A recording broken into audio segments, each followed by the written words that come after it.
કેટલો મહિમા હશે. સાક્ષાત શિવજીના અંશ અવતાર હતા, તપસ્વી હતા, અને ભગવાન દ્વારકાધીશ ઉપર દુર્વાસા મુનિના ખૂબ આશીર્વાદ રહ્યા છે. અને દુર્વાસા મુનિ ભગવાન દ્વારકાધીશ કૃષ્ણ માટે એક પ્રેરણા રહ્યા છે. એવી સુંદર કૃષ્ણ ભગવાનના ચરણોથી વિભૂષિત થયેલી આ પિંડકારક તીર્થ, પિંડાર્ક તીર્થ, આના બે નામ છે. પહેલાં જ્યારે ભગવાન દ્વારકાધીશે રાસુ યજ્ઞ કર્યો ત્યારે તીર્થ પિંડરૂપ અર્ક બની ગયા, તેથી પિંડારક કહેવાય.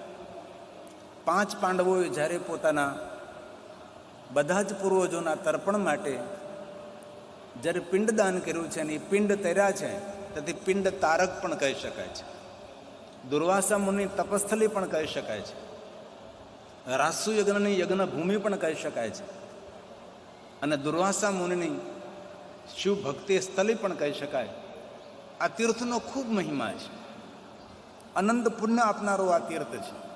પુણ્યની વૃદ્ધિ કરનારું તીર્થ છે. આપણા સર્વ પિતૃઓનો મોક્ષ આપનારું તીર્થ છે.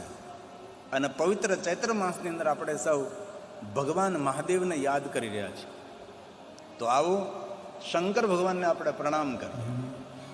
જગત પિતરમ શંભો, જે સ્વયંભૂ છે, જે વિભૂ છે, કેટલો સુંદર શબ્દ આપ્યો છે, જગત પિતરમ શંભુ. પૂરા જગતના પિતા ભગવાન સ્વયંભૂ, વિભૂ અને પ્રભુ. સ્વયંભૂ ભગવાન શિવ છે. આપણે કોઈ દેવતાઓને સ્વયંભૂ ન કહી શકીએ. એક જ મહાદેવ એવા દેવ છે કે જેને આપણે સ્વયંભૂ કહીએ છીએ. અનેક એવા શિવલિંગો આ ધરતી પર છે જે સ્વયંભૂ શિવલિંગ છે. સ્વયંભૂ એક મહાદેવ છે, શંભુ એક મહાદેવ છે, વિભૂ એક મહાદેવ છે, અને સર્વ કરા સમર્થ કોઈ હોય તો ભગવાન શિવ છે. તેથી શંભુ, વિભૂ, પ્રભુ અને શંભુ જગતના પિતા છે. તેથી પહેલાં પણ કહ્યું હતું, ફરીવાર કહું છું, આપણા સૌનો પિતા હોય તો ભગવાન શિવ છે. આપણે સૌ ભગવાન શિવજીના સંતાનો છે. આપણા સૌનો કુલ આરાધ્ય દેવ ભગવાન શિવ છે. દેવતાઓનો આરાધ્ય દેવ મહાદેવ છે.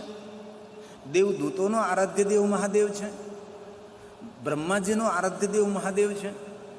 ભગવાન વિષ્ણુજીના આરાધ્ય દેવ મહાદેવ છે. ભગવાન પ્રભુ શ્રી રામના ઈષ્ટદેવ મહાદેવ છે.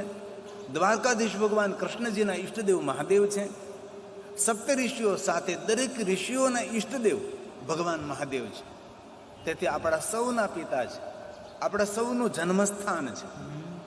તેથી જે શિવનું આરાધન કરે છે તેના સર્વ પિતૃઓ તૃપ્ત રહે છે, તેના સર્વ પિતૃઓ સુખી થાય છે. તેથી શબ્દ આપશે પિતરમ.